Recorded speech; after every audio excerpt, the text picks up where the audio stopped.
மகிமை தொலைக்காட்சி நேயர்கள் அனைவருக்கும் ஆண்டவரும் இரட்சகருமாகிய இயேசு கிறிஸ்துவினுடைய பரிசுத்தமுள்ள நாமத்தினால் வாழ்த்துக்களை தெரிவித்துக் கொள்கிறோம்.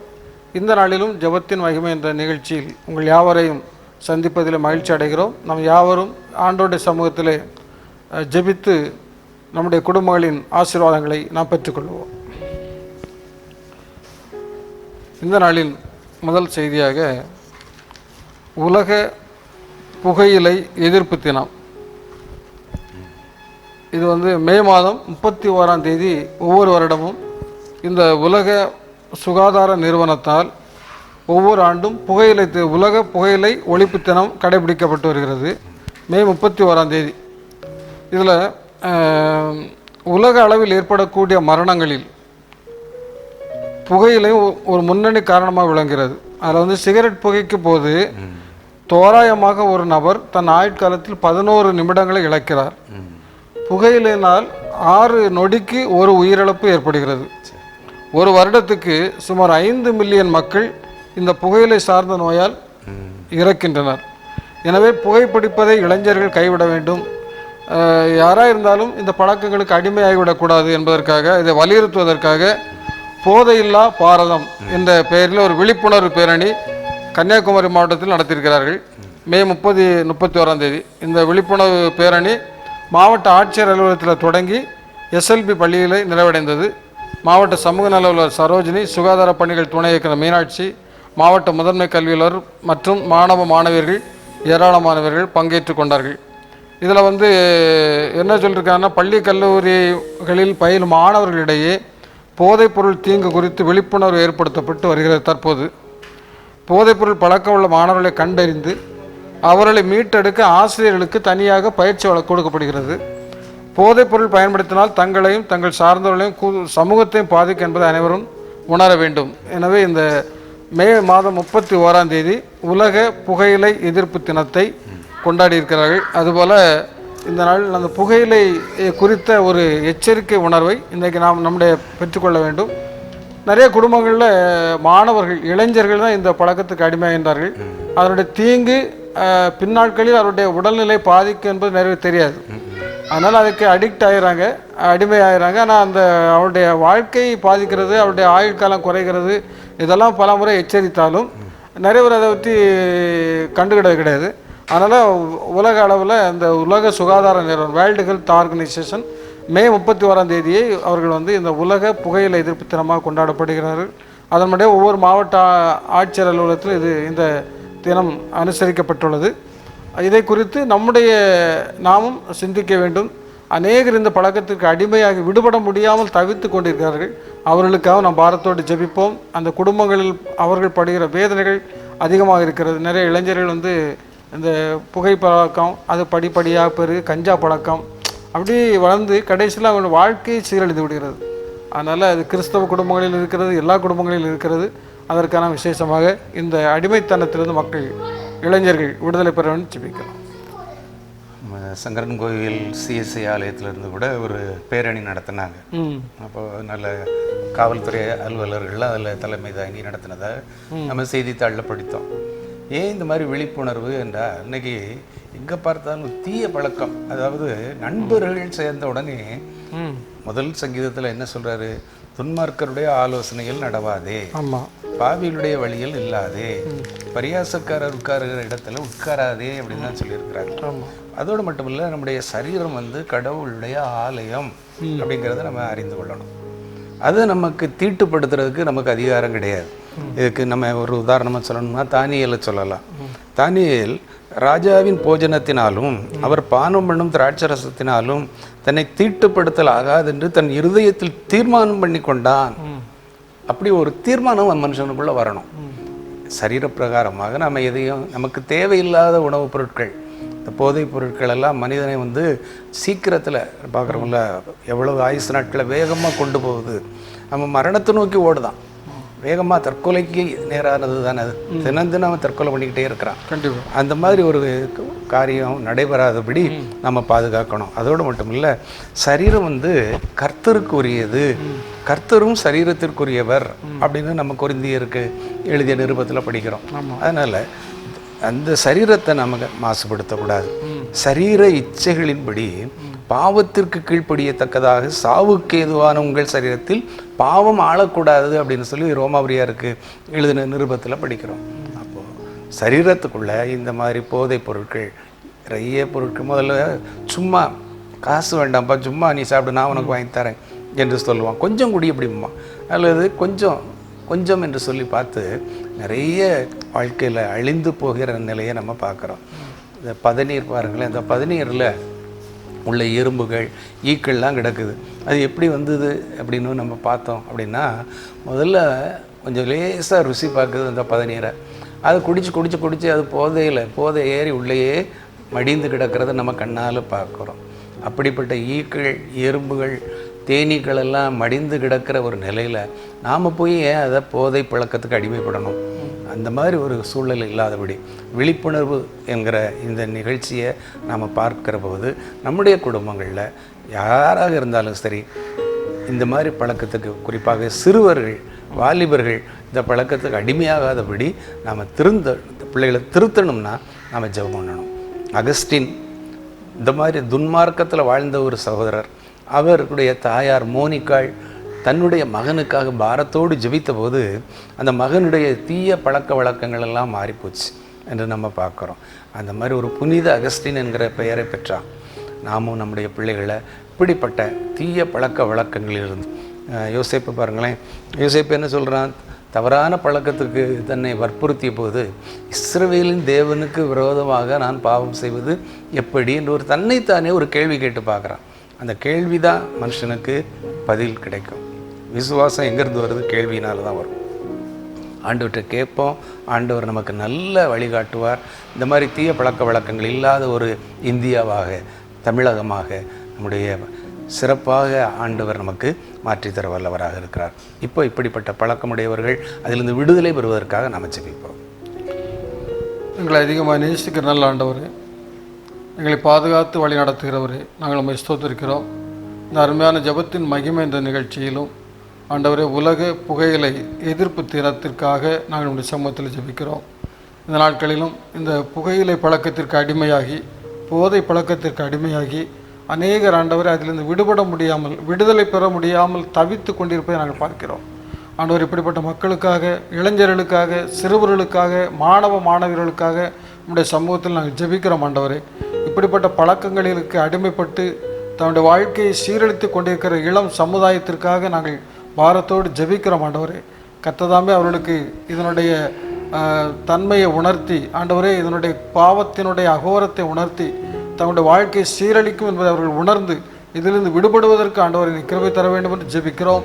ஆண்டவர், இவர்களை நீர் வீட்டெடுத்து தர வேண்டும் என்று ஜெபிக்கிறோம். ஆண்டவரே, பாவம் செய்கிற எவனும் பாவத்திற்கு அடிமையாக இருக்கிறான் நம்முடைய வேத வார்த்தையின்படி. ஆண்டவர், இப்படிப்பட்ட அடிமைத்தன வாழ்க்கையிலிருந்து ஆண்டவர் இவர்களை விடுவிப்பதற்காகத்தான் ஆண்டவர் நீ கல்வாரி சிலுவையில் நம்முடைய இரத்தத்தை எல்லாம் சிந்தி மரித்தீர் என்பதை நாங்கள் அறிகிறோம். ஆண்டவரே, நம்முடைய விலையுயர்ந்த இரத்தத்தினால் இப்படிப்பட்ட போதைக்கு அடிமையாகி, மதுப்பழக்கத்திற்கு அடிமையாகி, ஆண்டவரை கஞ்சாவிற்கு அடிமையாகி இருக்கின்ற இளம் தலைமுறைகளை, மாணவியர்களை கர்த்தராமே நீர் விடுதலைக்கு செய்து தர வேண்டும் என்று நம்முடைய சமூகத்தில் நாங்கள் ஜெபிக்கிறோம். ஆண்டவரே, யோசேப்பை போல, தானியேலை போல பரிசுத்தத்தை காத்துக்கொள்ளுகிற இளம் தலைமுறையினர் எழும்ப ஆண்டவரே, இந்த நாட்களிலே நம்முடைய சமூகத்தில் நாங்கள் பாரத்தோடு ஜெபிக்கிறோம். கர்த்தர் பெரிய காரியங்களை செய்வீராக. மீட்பர் இயேசுவின் ஜெபிக்கிறோம் எங்கள் ஜீவனோட நல்ல பிதாவே, ஆமென். ரெண்டாவது, இந்த வாகனங்கள், இருசக்கர வாகனங்கள், இன்னைக்கு பார்த்தீங்கன்னா இருசக்கர வாகனங்கள் பெருகிச்சு. ஸோ இப்போ வாகனத்தினுடைய விலையை பார்த்தீங்கன்னா எல்லாமே 1.5 லட்சம் 2 லட்சம் ரூபாய்க்கு போயிடுச்சு. அதை பிள்ளைகள் கண்டிப்பாக வாங்கி தரணும்னு சொல்லி பெற்றோரை கட்டாயப்படுத்துகிறாங்க. நிறைய பேர் தங்களுடைய கடன்பட்டு இப்படிப்பட்ட பிள்ளைகளுடைய ஆசையை தீர்ப்பதற்காக அவர்கள் வாங்கி கொடுக்கிறார்கள். ஆனால் அது பிள்ளைகள் அதை எப்படி பயன்படுத்தணும் அந்த வாகனத்தை தெரியாமல் அவங்க பயன்படுத்துவதை பார்க்கிறோம். நிறைய விபத்துக்குள்ளாகிறது, அநேகர் மரித்து போவதையும் இளம் வயதிலேயே தங்களுடைய வாழ்க்கையை முடித்துக் கொள்கிறார்கள். இப்படிப்பட்ட நிலைமைகள்லாம் இன்றைக்கி நம்ம பார்க்கிறோம். இதில் தூத்துக்குடி மாவட்டத்தில் கடந்த மாதம் நடத்திய சோதனையில் அதில் செல்போன் பேசியபடி வாகனம் ஓட்டிய 429 பேரின் ஓட்டுநர் உரிமங்களை ரத்து செய்திருக்கிறார்கள். சரி. ஃபோனில் வண்டியில் போகும்போதே செல்ஃபோன் பேசுவது அது ஒரு தவறான ஒரு பழக்கம். நிறைய பேருடைய பழக்கமே வண்டியில் டூ வீலரில் போயிட்டு இருக்கும்போதே ஒரு ஃபோன் வந்தோன்னா உடனே என்ன பண்ணணும், சைடில் நிறுத்தி அது பேசினா நமக்கு பாதுகாப்பு. ஆனால் நிறைய பேர் அது கவனிக்காமல் அப்படி பேசிக்கிட்டே போகிறோம். அப்படி கண்டுபிடித்த சோதனையில் செல்ஃபோன் பேசியபடி வாகனம் ஓட்டினவங்களுக்கு 429 பேருடைய ஓட்ட உரிமைகளை ரத்து செய்திருக்கிறார்கள். அதுபோல் அதன் தொடர்ச்சியாக கடந்த மாதத்தில் இன்னும் 18 வயது நிரம்பாத இளம் சிறுவர்கள் வாகனம் ஓட்டுவதை தடுக்கும் வகையில் விழிப்புணர்வு ஏற்படுத்தப்பட்டுள்ளது. அதில் 18 வயது நிரம்பாத சுமார் 27 பேர் இருசக்கர வாகனங்கள் ஓட்டி வந்தது கண்டறியப்பட்டு அந்த வாகனங்கள் பறிமுதல் செய்யப்பட்டு எஸ்பி அலுவலகத்திற்கு கொண்டு செல்லப்பட்டன. அதில் 27 இளஞ்சிறார்கள் மற்றவர்கள் பெற்றோர்கள் வரவழைக்கப்பட்டு அவர் அங்குள்ள தூத்துக்குடி மாவட்ட காவல் கண்காணிப்பாளர் பாலாஜி சரவணன் என்பதை எச்சரித்து அனுப்பியிருக்கிறார். 18 வயது நிரம்பாத இளம் சிறுவர்கள் வாகனங்கள் ஓட்டுவது போக்குவரத்து சட்டம் 199A படி குற்றம். இதனை மீறி வாகனம் ஓட்டினால் அவர்களுக்கு 25 வயது வரை ஓட்டுநர் உரிமம் வழங்கப்படக்கூடாது. வாகனம் 1 வருட காலம் சிறைப்பிடிக்கப்படும். பெற்றோருக்கு 25,000 முதல் 1 லட்சம் வரை அபராதமும் 3 வாரம் முதல் 3 மாதம் வரை சிறை தண்டனை விதிக்கப்படும் அப்படின்னு காவல்துறை கண்காணிப்பாளர் சொல்லி அனுப்பியிருக்கிறாரு. அதனுடைய சட்டத்திட்டங்களை சொல்லியிருக்கிறாரு. 18 வயது நிரம்பாத அவர்கள் இருசக்கர வாகனங்களை ஓட்டுவது இப்படி ஓட்டுவது போக்குவரத்து சட்டத்தின்படி 199A படி மிகப்பெரிய குற்றம்.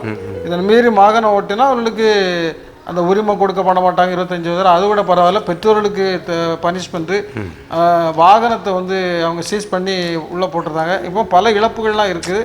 அதனால் இந்த நாட்களில் இப்படி வாகனம் ஓட்டி 18 வயதுக்கு உட்பட்டவர்கள் வாகனம் ஓட்டுகின்ற நிலைமையை நம்ம கண்காணிக்க வேணும். குறிப்பாக பெற்றோர்கள் 18 வயதுக்கு உட்பட்ட பிள்ளைகளுக்கு என்ன கொடுக்கணுமோ அதான் கொடுக்கணும். சைக்கிள் கொடுக்கலாம், நல்ல சைக்கிள் வாங்கி நல்ல வெயிலிருந்து சைக்கிள் வாங்கி கொடுக்கலாம்.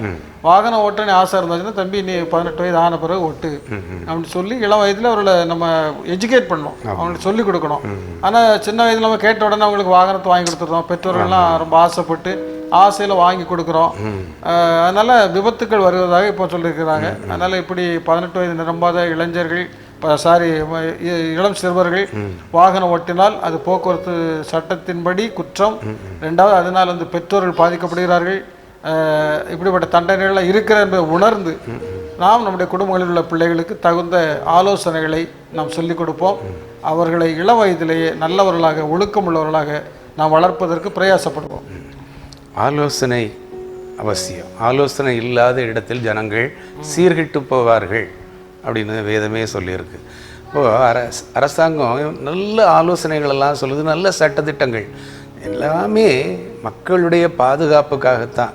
இப்போ கரம் சிரம் புறம் நீட்டாதீர் அப்படின்னு பஸ்ஸில் எழுதி போட்டிருக்காங்க.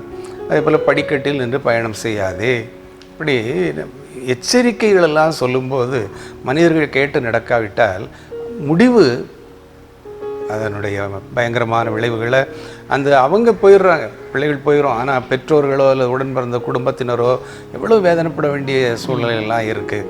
அதை உணரணும். இந்த முதல்ல வாலிபர்கள் படித்தவர்கள் இந்த மாதிரி ஒரு தப்பு செய்யக்கூடாது. பெற்றோர்களும் அவர்களை ஊக்குவிக்கும் வண்ணமாக எதையும் இப்படிப்பட்ட ஒரு காரியங்களை செய்யக்கூடாது. பிள்ளைகள் கேட்டானே அவன் எதுவும் தற்கொலை பண்ணிக்கிடுவானோ அப்படின்னு பயந்துடுறாங்க பெற்றோர்கள். என்ன அந்த மாதிரி ஒரு வாங்கி கொடுத்து அவனுக்கு ஒரு விபரீதம் ஏற்படுறத விட அவன் நான் சொல் பேச்சை கேட்டாதவன் நாளைக்கு இன்னொரு இடத்துல யாராவது சொன்னால் அனுபவங்களை பார்க்கும்போது நல்ல வேலை அப்படின்னு நினைப்பான். அதனால் முதல்ல பெற்றோர்கள் நம்ம திரும்ப திரும்ப திரும்ப சொல்லுவோம். அரசாங்கமும் திரும்ப திரும்ப சொல்லிக்கிட்டே இருக்குது. அடிக்கடி கடிந்து கொள்ளப்பட்டும் அப்படிங்கிற வேத வசனம் நம்ம எச்சரிக்கணும். தன் பிடரியை நம்ம கடினப்படுத்தக்கூடாது. அதுக்கு சகாயமே கிடையாது. அதனால் ஆண்டவர் நம்மோடு கூட இருக்கிறார். தண்ணீர்களை கடக்கும்போது நான் உன்னோட கூட இருப்பேன், ஆறுகளை கடக்கும்போது அவைகள் உண்மையில் புரளுவதில்லை, அக்னியில் நடக்கும்போது நீ வேகாதிருப்பாயின்னு சொன்னபடி நம்முடைய பிள்ளைகளை ஒரு நாள் ஒரு சேதம் அணுகாது. அதற்கு பெற்றோராகி நாம் நம்முடைய பிள்ளைகளுக்கு எது தேவையோ அதை கொடுக்கணும். ஏன்னா கத்தியை கேட்டால் கத்தியை கொடுப்போமா? கொடுக்க மாட்டோம். தீக்குச்சி பாம்பு இருக்குது, பாம்பை விளையாட கொடுப்போமா? கொடுக்க மாட்டோம். அந்த மாதிரி ஒரு நல்ல எண்ணங்களை பெற்றோர்களாகிய நாம் நம்முடைய பிள்ளைகளுக்கு நல்ல ஈவுகளை கொடுக்க அறிந்திருந்தால் பரமபிதாவானவரும் தம்மிடத்தில் வேண்டிக் கொள்பவர்களுக்கு நன்மையானவைகளை கொடுப்பார் என்பதில் சந்தேகம் இல்லை. இந்த மாதிரி ஒரு காலங்கள் இனி வராதபடி, விபத்துக்கள் வராதபடி, குடும்பங்களில் அழுகை இல்லாதபடி கர்த்தர் பாதுகாக்கணும்னா சட்டத்திட்டங்களுக்கு கீழ்ப்பிடிவோம், விழிப்புணர்வை கேட்போம், எச்சரிக்கையோடு இருப்போம். ஜெபிப்போம். ஆலோசனை கர்த்தரும் வல்லமையுள்ள தேவனும் நித்திய பிதாவுமாகி இருக்கிற எங்கள் அன்புள்ள ஆண்டவரே, நீ நடக்க வேண்டிய வழியை நான் உனக்கு காண்பிப்பேன் என்று சொன்னவரே, இந்த நாளில் உங்களோட கர்த்தாவே, இரு சக்கர வாகனங்களால் ஏற்படுகிற விபத்துக்கள் குறித்து அஜாக்கிரதையாக நாங்கள் பயணம் செய்யும்போது, அதை நாங்கள் பயன்படுத்தும் போது ஏற்படுகிற நிகழ்வுகளை குறித்து ஆண்டவரே, காவல்துறையினரால் சொல்லப்பட்ட சில எச்சரிக்கையான செய்திகளை நாங்கள் கேட்டோம். உண்மையாகவே வாகன ஓட்டுநருக்கு உரிமம் இருந்தால் மட்டுமே அந்த வாகனத்தை ஓட்டத்தக்கதாக, அதிலும் ஆண்டவரே அதிக வேகமாக இயங்குகின்ற இன்ஜினை உடைய வாகனங்களை நாங்கள் எங்களுடைய பிள்ளைகளுக்கு வாங்கி கொடுத்து அது நிமித்தமாக பிள்ளைகள் வேகமாக சென்று சாலைகளிலே விபத்துக்களை சந்திக்காதபடி பாதுகாக்க ஆண்டவரே நல்ல ஆலோசனைகள் கொடுக்கப்பட்டதாக செய்தித்தாளிலே நாங்கள் வாசித்தோம். ஆமாம் ஆண்டவரே, இந்த ஆலோசனைகள் எத்தனை தான் சொல்லப்பட்டாலும், தொலைக்காட்சியிலே சொல்லிக்கொண்டே இருந்தாலும், செய்தித்தாட்களிலே அடிக்கடி சொல்லி கொண்டிருந்தாலும், நாங்கள் எங்களுடைய நிலையை மறந்தவர்களாக என்னுடைய வாழ்க்கையை ஆண்டவரை கண்ணின் காட்சிகளிலும் நெஞ்சின் வழிகளிலும் என்றபடி நாங்கள் நடந்து கொண்டிருக்கிறோம். ஆனாலும் இவை எல்லாவற்றையும் தேவன் நியாயத்திலே கொண்டு வந்து நிறுத்துவார் என்று அறிந்து கொள்ள என்கிற பின்பகுதியை நாங்கள் வாசிக்க, அதன்படி நடக்க நாங்கள் தயங்கி விடுகிறோம். அப்படிப்பட்ட ஒரு அழிவு எங்களுக்கு வராதபடி ஆண்டவரை பெற்றோருக்கும் ஆண்டவரை எங்களை விட மூத்தோருக்கும் நாங்கள் காது கொடுத்து கேட்டு செவி கொடுக்க மட்டுமல்ல, அதிகாரிகள் சொல்லுகின்ற ஆலோசனைக்கு நாங்கள் கீழ்ப்படிய, நாட்டின் அரசு சட்டத்திட்டங்களுக்கு நாங்கள் கீழ்ப்படிய எங்களுக்கு பலந்தாரும். இப்படிப்பட்ட ஆபத்துக்கள் எந்த குடும்பங்களிலும் வராதபடி நீர் பாதுகாத்துக்கொள்ளும். ஆண்டவர் இயேசு நாமத்தில் ஜெபிக்கிறோம் நல்ல பிதாவே, ஆமென். ஆமென். ரெண்டாவது குழந்தைகள் 6 வயது வரையிலான குழந்தைகளுடைய முக்கியத்துவம். இதில் திருநெல்வேலி மாவட்டத்தில் ஒருங்கிணைந்த குழந்தை வளர்ச்சி பணிகள் திட்டம், இதன் மூலமாக 1261 குழந்தைகள் மையங்கள், அதுபோல் 6 வயது வரையிலான 20,947 குழந்தைகளுக்கு ஊட்டச்சத்தை உறுதி செய்கிற முகாம் நடத்தப்பட்டு வருகிறது. ஏறத்தாழ 400 முகாம்கள் நடத்தப்படுகிறார்கள். நம்முடைய திருநெல்வேலி மாவட்டத்தில் தேசிய சிறுவர் நலத்திட்ட மருத்துவ குழுவினர் 21 நாட்கள் இந்த பணிகளில் ஈடுபடுகிறார்கள். இதற்காக 400 முகாம்களுக்கு ஏற்பாடு செய்யப்பட்டுள்ளது. இந்த 400 முகாம்களில் இவங்க என்ன பண்ணுறாங்கன்னா, அந்த சிறு பிள்ளைகளுக்கு அவருடைய உயரம், அவருடைய எடை எல்லாத்தையும் அளந்து கண்டுபிடித்து அவர்கள் சுகாதாரமாக இருக்கிறாங்களா என்பதை அறிந்து அவர்களுக்கு தேவையான ஊட்டச்சத்துக்களை கொடுக்கிறார்கள். அதான் அந்த ஊட்டச்சத்து அவர்களுக்கு கொடுத்து இளம் வயதிலேயே அவர்களை சத்துள்ளவர்களாக, நோய் எதிர்ப்புள்ளவர்களாக மாற்றுவதற்கு இந்த முகாம்களை இன்றைக்கு நடத்தி வருகிறார்கள். இந்த முகாம்கள் இப்பொழுதில் திருநெல்வேலி மாவட்டத்தில் மேலக்கல்லூர் அப்படிங்கிற ஒரு இடத்துல நடந்த ஒரு மையத்தை மாவட்ட ஆட்சித்தலைவர் பார்வையிட்டு அந்த ஊட்டச்சத்து உறுதி செய்யும் முகாமை அவர் ஆய்வு செய்திருக்கிறார். அதில் உள்ள குழந்தைகள் என்ன, அவங்களுடைய எப்படி உயரத்தை அளக்கிறாங்க, எவ்வளோ எடை இருக்கிறது என்பதெல்லாம் அவர்கள் கண்டறிந்து அந்த அவர்களுக்குள்ள நோய்களை கண்டறிந்து விட்டார்கள். அதனால் இளம் வயதிலேயே சில நோய்கள் கண்டறியப்படுகிற போது அவங்க வளர்ந்து வருகின்ற பொழுது ஒரு ஹெல்த்தி, ஆரோக்கியமான நல்ல ஒரு சரீரத்தை பெற்று வளர்வதற்கு இது ரொம்ப நல்ல ஒரு அருமையான திட்டமாக இருக்கிறது. இந்த அங்கன்வாடியில் பணியாற்றக்கூடிய பணியாளர்கள் அவர்களுக்கு நம்ம விசேஷமாக ஜெபம் பண்ணோன்னா, 6 வயதில் உள்ள குழந்தைகளை அவங்க ஒரு தாயாக இருந்து கண்காணிக்க வேண்டும். அதனால் அப்படிப்பட்ட ஒரு ஊட்டச்சத்து மையத்தில் இருக்கக்கூடிய பிள்ளைகள் அவர்களுக்கு குறைவில்லாமல் இப்படிப்பட்ட அரசாங்க திட்டத்தின் மூலமாக பெறக்கூடிய இந்த ஊட்டச்சத்துக்கள் அவர்களுக்கு கிடைக்கப்பெற்று நல்ல சுகாதாரமாக வாழ வேண்டும். அங்கன்வாடி மையத்தில் பணிபுரிகின்ற பணியாளர்கள் அவர்கள் எல்லாருக்காகவும் இந்த நாளில் ஜெபம் பண்ணுவோம். ஆண்டவர் இந்த 6 வயதுக்குட்பட்ட குழந்தைகள் அவர்களுக்கு நோய் இல்லாமல் வாழ்வதற்கு இப்படிப்பட்ட முகாம்களை அவர்கள் பயன்படுத்த வேண்டும் என்று சொல்லியும் நாம் இந்த செய்தியின் வாயிலாக நாம் மக்களுக்கு தெரிவித்துக் கொள்வோம். சங்கீதக்காரர் சொல்லும்போது கூட, உன் பிள்ளைகள் உன் பந்தியை சுற்றிலும் ஒலிவ மரக்கன்றுகளை போல இருப்பார்கள். பிள்ளைகள் ஆரோக்கியமான பிள்ளைகளாக இருக்கணும். அதற்கு சூழ்நிலை எங்கே இருக்குது அப்படின்னா வீட்டில் தான் இருக்குது. வெளியே போனால் அந்த ஆரோக்கியமான சூழ்நிலைகளை நிச்சயமாக பெற்றுக்கொள்ள முடியாது. உதாரணமாக எடுத்துட்டிங்கன்னா, கடையில் போய் சாப்பிட்ற சாப்பாட்டுனால நமக்கு ஆரோக்கியம் கிடைக்குமா? கிடைக்காது. நம்ம வீட்டில் அம்மா அப்பா நமக்கு தயாரித்து கொடுக்குற அந்த உணவுல தான் எல்லா சத்து பொருளும் இருக்குது. முதல்ல எடுத்துக்கிட்டிங்கன்னா அந்த குழந்தைகள் பிறந்ததுலேருந்தே அந்த தாய் தகப்பனுடைய பராமரிப்பு இன்றைக்கு அவசியமாக இருக்குது. இன்றைக்கி அரசாங்கம் ஒருவேளை மகப்பேறு விடுப்பெல்லாம் கூட்டி கொடுத்து கொண்டிருக்கிறது. ஏன்னா அந்த வேலைக்கு போகணுங்கிறதுக்காக குழந்தை பிறந்து 15 நாளில் 20 நாளில் போட்டுட்டு அவங்க வேலைக்கு போயிட்டாங்கன்னா அந்த குழந்தை சரியான வளர்ச்சியை பெற முடியாது. ஒரு மாதம் 2 மாதம் தாயினுடைய அரவணைப்பில் இருக்கும்போது தான் அந்த குழந்தைகள் ஆரோக்கியமான குழந்தைகளாக இருக்க முடியும்.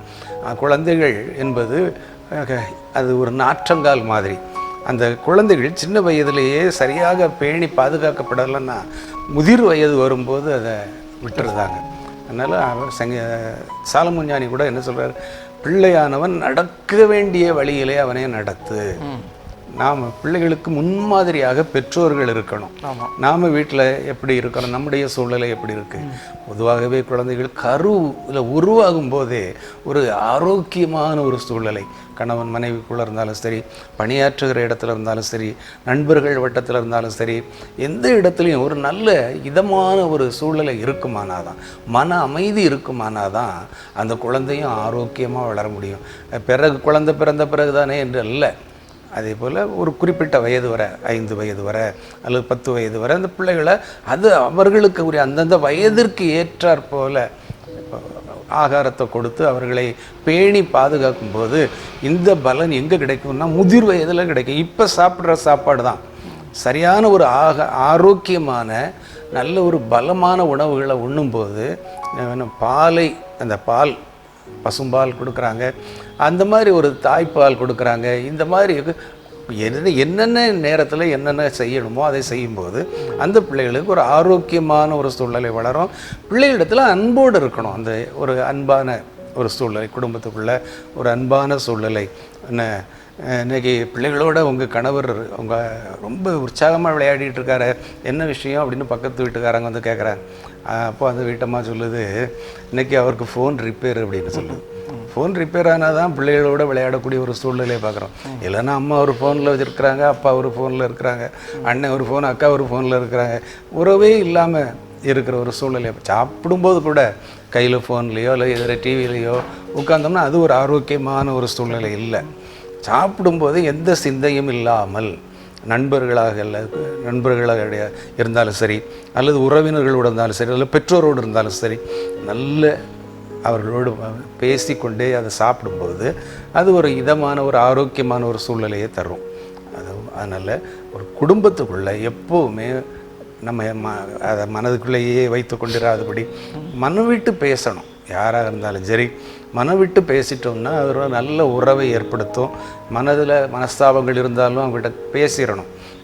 காணிக்கையை படைக்க வைக்கும்போது என்ன சொல்கிறார், நீ காணிக்கையை படைக்க வைக்கும்போது உன் சகோதரனோட உன் பேரில் உனக்கு குறைபாடு உண்டு என்று நீ அறிவாயானால் முன்பு உன் சகோதரனோடு ஒப்புரவாகிவிட்டு பின்பு வந்து காணிக்கை செலுத்த. அதே போல் கணவன் மனைவிக்குள்ள அல்லது சகோதரர்களுக்குள்ள நல்ல ஒரு ஒற்றுமை, நல்ல ஒரு அந்நியோன்ய ஐக்கியம் இருக்குமானா அந்த குடும்பம் ஆரோக்கியமான குடும்பமாக இருக்கும். வளருகிற பிள்ளைகளும் சிறப்பாக வளர்வார்கள். அவர்களுக்கு கிடைக்கிற அந்த சந்ததிகளும் நல்ல ஆரோக்கியமான சந்ததியாக இருக்கும். அதனால் இந்த ஒருங்கிணைந்த இந்த குழந்தைகள் வளர்ப்பு திட்டம் இன்னும் சிறப்பாக செயல்பட நாம் ஜெபிப்போம். கர்த்தர் பிள்ளைகளை, நல்ல ஆரோக்கியமான பிள்ளைகளை வளர்த்து தருவாராக. நல்ல ஆண்டவரே, இந்த நல்ல வேலைக்கு நன்றி செலுத்துகிறோம். இந்த நாளிலும் ஆண்டவரே, குழந்தைகளை குறித்து, குழந்தைகள் பராமரிப்பு குறித்து அரசாங்கம் எடுத்து வருகிற முயற்சிகளுக்காக நமக்கு நன்றி செலுத்துகிறோம். ஆண்டவரே, இந்த நாட்களிலும் ஆண்டவரே, குறிப்பாக 6 வயது வரையிலான குழந்தைகளுக்கான முகாம்கள் நடத்தி ஆண்டவர் அவர்களுக்கு தேவையான ஊட்டச்சத்துக்களை வழங்குவதற்கு ஆண்டவரே இப்படிப்பட்ட ஒரு நல்ல நடவடிக்கை எடுத்து வருகிற கிருபைகளுக்காக ஸ்தோத்திரம். ஆண்டவரே, இந்த பணியில் ஈடுபட்டிருக்கிற எல்லா அலுவலர்களையும் இந்த சமூகத்தில் நோக்கி ஜெபிக்கிறோம். ஆண்டவரே, இளம் சிறுவர்கள், ஆண்டவரே 6 வயதுக்குட்பட்டவர்கள், ஆண்டவரே அவர்களுடைய வாழ்க்கையில் அவர்கள் நோய் இல்லாதமல் வளருவதற்கு, ஆரோக்கியத்தோடு வளருவதற்கு ஆண்டவர் எடுக்கப்படுகிற இந்த பிரயாசங்களை, முயற்சிகளை கர்த்தர் ஆசீர்வதித்து தர வேண்டும் என்று ஜெபிக்கிறோம். ஆண்டவரே, ஒரு நோயில்லா சமுதாயத்தை உருவாக்க வேண்டும் என்ற உயர்ந்த நோக்கத்திலே ஆண்டவரே அரசாங்கம் எடுக்கப்படுகிற இந்த முயற்சிகளுக்காக நாங்கள் விசேஷமாக ஜெபிக்கிறோம். ஆண்டவரே, இந்த நாட்களிலும் இந்த அங்கன்வாடியில் பணிபுரிகின்ற அனைத்து பணியாளர்களுக்காக விசேஷமாக ஜெபிக்கிறோம். ஆண்டவரே, குழந்தைகளை ஆண்டவரே அவர்களுடைய கண்காணிக்கின்ற ஒரு நல்ல பொறுப்பை, ஒரு நல்லது ஒரு சமுதாய பொறுப்பை கொடுத்திருக்கிற கிருபைகளுக்காக ஸ்தோத்திரம். ஆண்டவரே, அவர்கள் அந்த குழந்தைகளுக்கு உணவூட்டி ஆண்டவர் அந்த குழந்தைகளை பராமரித்து வருகிற ஒரு மேலான ஒரு ஸ்லாக்கியத்தை அன்னை அவர்களுக்கு கொடுத்திருக்கிறீர். ஆண்டவர் அவருடைய வாழ்க்கையை ஆசீர்வதிக்க வேண்டும் என்று ஜெபிக்கிறோம். ஆண்டவரே, அந்த குழந்தைகளும் அங்கே வளர்கிற குழந்தைகளும் ஆண்டவரை நல்ல முறையில் ஆரோக்கியத்தோடு வளருவதற்கு ஆண்டவர் கிருபை செய்ய வேண்டும் என்று ஜெபிக்கிறோம். இப்படிப்பட்ட அந்த நல்ல செயல்களும் நற்காரியங்களும் ஆண்டவரே தொடர்ந்து நடைபெற வேண்டும் என்று நம்முடைய சமூகத்தில் ஜெபிக்கிறோம். ஆண்டவரே, எங்களுடைய இந்த தொலைக்காட்சி நிகழ்ச்சியை பார்த்து கொண்டிருக்கிற குடும்பங்களில் உள்ள அனைத்து 6 வயதுக்குட்பட்ட குழந்தைகளுக்காக விசேஷமாக ஜெபிக்கிறோம். கர்த்ததாமே அவர்களை நோய் இல்லாமல் பாதுகாத்துக் கொள்ள வேண்டும் ஜெபிக்கிறோம். உன்னதமானவர்கள் மறைவில் வைத்து நீ அவர்களை பராமரித்து ஆண்டவரே அவர்களை வளர்க்க வேண்டும் என்று நாங்கள் நம்முடைய சமூகத்தில் ஒப்பு கொடுத்து ஜெபிக்கிறோம். குழந்தைகளுக்கு தேவை நல்ல ஆரோக்கியத்தை, சரீர பலத்தை என் ஆண்டவர் பரத்திலிருந்து கட்டளையிட்டு நீர் அவர்களுக்கு வளர்த்து ஆண்டவரே அவர்கள் இந்த சமுதாயத்திலே சிறந்தவர்களாக, தலை சிறந்தவர்களாக ஓங்கி வளர கர்த்தர் கிருபை செய்ய வேண்டும் என்று நம்முடைய சமூகத்தில் ஜெபிக்கிறோம். மீட்பர் இயேசுவில் ஜெபிக்கிற நல்ல பிதாவே, ஆமென். ஒரு செய்தி, அதுவும் விளையாட்டு விபரீதமானது அப்படின்னு சொல்லி போட்டுக்கிறாங்க. சரி. விழுப்புரத்தை அடுத்துள்ள திருவண்ணை நல்லூர் அருகே உள்ள ஒரு கிராமத்தில் உள்ள ஒரு செல்வம், இவருடைய மனைவி பாக்கியலட்சுமி, இவருடைய மகன் யஸ்வந்த், வயது 3 வயது தான். நேற்று காலை வீட்டில் வைத்து சில நாட்களுக்கு முன்னால் வீட்டில் இருந்த சில்வர் பாத்திரத்தை வைத்து விளையாடி கொண்டிருக்கிறான். சரி. அப்போது அவன் பாத்திரத்துக்குள் அமர்ந்து விளையாடிருக்கிறான். ஆனால் அதுக்கு மேலே வெளியே வர முடியல, பாத்திரத்திலிருந்து வெளியே வர முடியல. அவன் சத்தம் போட்டு அழுதுருக்கிறான். ஆனால் பாத்திரத்துக்குள்ளே சிக்கிக்கிட்டான், பாத்திரத்துக்கு வெளியே வர முடியல. அதை பார்த்து அதிர்ச்சி அடைந்த பெற்றோர்கள் அவனை வெளியில் எல்லாரும் எடுக்க முயற்சி பண்ணுறாங்க, முடியலை. பக்கத்தில் உள்ளவர்கள்லாம் வராங்க, எல்லாருமே சேர்ந்து அந்த பாத்திரத்துலேருந்து பையனை விடுவிக்க பார்க்குறாங்க, முடியல. அதற்கு பிறகு தீயணைப்பு நிலையத்திற்கு அவர்கள் தகவல் கொடுத்து அவர்கள்லாம் அந்த இடத்துக்கு இரும்பு வெட்டும் கத்திரிக்கோலை பயன்படுத்தி அந்த பாத்திரத்தை பக்குவமாக வெட்டி எடுத்து சிறுவரை மீட்டு விட்டார்கள். இது அந்த பையன் விளையாடிட்டு இருந்திருக்கான், அது விபரீதமான ஒரு சூழ்நிலையை கொண்டு போய்விட்டது. இப்படி நிறைய சம்பவங்கள் நடக்கிறது நிறைய இடங்கள்ல. இந்த தண்ணி தொட்டிகளில் விளையாடக்கூடியது, இப்படி நிறைய இடங்கள்ல பிள்ளைகள், பொதுவாக நம்முடைய பிள்ளைகளை விளையாட்டுவதை நம்ம கண்காணித்து கொண்டே இருக்கணும். எங்கே இருக்கிற நம்முடைய சின்ன பிள்ளைகள் அவளை கண்காணித்து கொண்டே இருக்கணும். இது ஒரு சாதாரண அவனை நினச்சிருக்க மாட்டாங்க. இது சாதாரணமாக யாரும் நினைக்கக்கூடியதில்லை. இந்த இப்படி பாத்திரத்தில் விழுந்தாச்சுன்னா உட்கார்ந்துட்டு எலும்ப வர முடியாமல் ரொம்ப சிரமப்பட்டதை பார்க்குறோம். இது நமக்கு ஒரு விழிப்புணர்வு, ஒரு நல்ல ஒரு எச்சரிக்கையான செய்தி. நம்முடைய பிள்ளைகளை நாம் கண்காணித்து வளர்க்கணும். நம்முடைய சிறு பிள்ளைகள், பொதுவாக சிறு பிள்ளைகளுக்கு தெரியாது இது ஆபத்து என்பது நமக்கு தெரியாது. இந்த குழி ஒரு ஆபத்து, இந்த தண்ணி தொட்டி ஆபத்து, இது ஒரு ஆபத்தானது என்பது தெரியாது. அப்போ அந்த பிள்ளைகளுக்கு அது ஆபத்துங்கிறத நம்ம சொல்லி கொடுத்து, இந்த பக்கம் போகாத, இங்கே போகக்கூடாது எல்லாம் சொல்லி கொடுத்து வளர்க்கின்ற பொழுது அவர்கள் பாதுகாப்பான நிலையில் அவர்கள் வளருவதற்கு இதமாக இருக்கும். அதனால் பிள்ளைகளை கவனம் செலுத்தி பிள்ளைகளை நாம் பராமரிப்போம். இப்படிப்பட்ட விபரீதங்களுக்கு நம்முடைய பிள்ளைகள் உள்ளாகி விடாமல் நாம் எச்சரிக்கையோடு கண்காணிப்போடு இருப்பதற்கு இந்த செய்தி நமக்கு சொல்லிக் கொடுக்கிறது. இதற்காக நாம் நம்முடைய குடும்பங்களுக்காக விசேஷமாக பார்த்திங்கன்னா முற்காலத்துலலாம் சின்ன குழந்தைகளுக்கே காலில் கொலுசு போடுவாங்க. அது ஆண் பிள்ளையாக இருந்தாலும் சரி, பெண் பிள்ளையாக இருந்தாலும் சரி, கொலுசு போடுறாங்க. எதுக்காக அப்படின்னா, தாய் சமையல் கூடத்தில் நின்னாலும் இந்த பிள்ளைகள் எங்கே போகுது அப்படிங்கிறத கால் சத்தத்தை வச்சே உணர்ந்து கொள்வார்கள். அப்போ தண்ணி தொட்டி பக்கம் போகுதா அல்லது தீ இருக்கிற பக்கத்தில் போகுதா என்பதை அவர்கள் பார்த்து கொள்வதற்கு உதவியாக இருந்தது. இன்றைக்கி அவங்கெல்லாம் அதை மறந்துட்டாங்க. ஆனால் பெரியவர்கள் போட்டுக்கிட்டு அந்த மாதிரி ஒரு அசம்பாவிதத்தை உண்டாக்கிட்டு இருக்கிற சூழ்நிலைகளை நம்ம பார்க்குறோம். இந்த மாதிரி நல்ல ஒரு செய்திகளை நம்ம செய்தித்தாளில் சொல்கிறோம், படிக்கிறோம், கேட்குறோன்னா அதை உணர்ந்து பிள்ளைகளை நம்ம பாதுகாப்பாக வைத்துக்கொள்ள வேண்டும். மின்சாரத்தை நம்ம பயன்படுத்தும் போது அதையும் கவனமாக பயன்படுத்த செய்யணும். எல்லா சூழ்நிலைகளிலும் பிள்ளைகள் ஞானத்தோடு நடக்க பிள்ளைகளை நம்ம ஆண்டுட்டு ஒப்பு கொடுத்து நம்ம ஜெபம் செய்வோம். இதோ பிள்ளைகள் கர்த்தரால் ஒரு சுதந்திரம், கர்ப்பத்தின் கனி அவரால் கிடைக்கிற பலன் என்ற வேத வாக்கியத்தின்படி பிள்ளைகளை அருளி செய்கிற எல்லாம் வல்ல கடவுளே, சர்வ சிருஷ்டிக்கும் எஜமானனே, ஆசீர்வாதமான இந்த நண்பகல் வேளையிலும் ஆண்டவரே உடைய சமூகத்திலே ஒரு சில ஜெபக்குறிப்புகளை நாங்கள் முன்வைத்து ஜெபிக்க நீ தந்த கிருபைகளுக்காக நன்றி சொல்கிறோம். விசேஷமாக அந்த நாட்களிலே ஆண்டவரை பாத்திரத்தில் விளையாடி ஒரு சிறுவன் பாத்திரத்திற்குள் இருந்து வெளியே வர முடியாத நிலையிலே இக்கட்டான சூழ்நிலையிலே மாட்டிக்கொண்டதை நினைத்து பெற்றோர்கள் அலறியதை குறித்து நாங்கள் கேள்விப்படுகிறோம். ஆண்டவரை பெரிய பாடுபடு ஒரு அநேக காரியங்களை செய்த பிறகு அவர்கள் வெளியேற்றப்பட்டான் என்ற ஒரு செய்தியை கேட்கும்போது, இப்படிப்பட்ட செய்திகளை வாசிக்கிற கேட்கிற நாங்கள் கூட என்னுடைய சிறு குழந்தைகள் மீது கரிசனையுடைய பெற்றோராய் நாங்கள் காணப்பட, அக்கறையுடையவர்களாய் காணப்பட, அவர்கள் எங்கே செல்கிறார்கள், என்ன செய்கிறார்கள் என்பதை நாங்கள் விழிப்புணர்வோடு காத்திருக்க நீர் உதவி செய்ய வேண்டும் என்று ஜெபிக்கிறோம். ஆண்டவரே, இப்படிப்பட்ட செய்திகள் எந்த குடும்பங்களிலும் நிகழாதபடி, நாங்கள் கேள்விப்படாதபடி நீர் பாதுகாத்துக்கொள்ளும். உம்முடைய வல்ல கரத்திலே தருகிறோம். இயேசு கிறிஸ்து நாமத்தில் ஜெபிக்கிறோம் நல்ல பிதாவே, ஆமென். அன்பான மகிமை தொலைக்காட்சி நேயர்களே, உங்கள் அனைவருக்கும் மீண்டும் எங்களுடைய அன்பின் நாள் வாழ்த்துக்களை தெரிவிக்கிறோம். இந்த நாளிலும் அநேக காரியங்களுக்காக நான் ஜெபித்திருக்கிறோம். கர்த்தர் நம்முடைய குடும்பங்களிலும் நன்மைகளை தருவார். வரும் நாட்களிலே மீண்டும் உங்களோடு இணைந்து ஜெபிக்க எல்லாம் வல்ல இறைவன் நமக்கு அருள் புரிவாராக. நன்றி, வணக்கம்.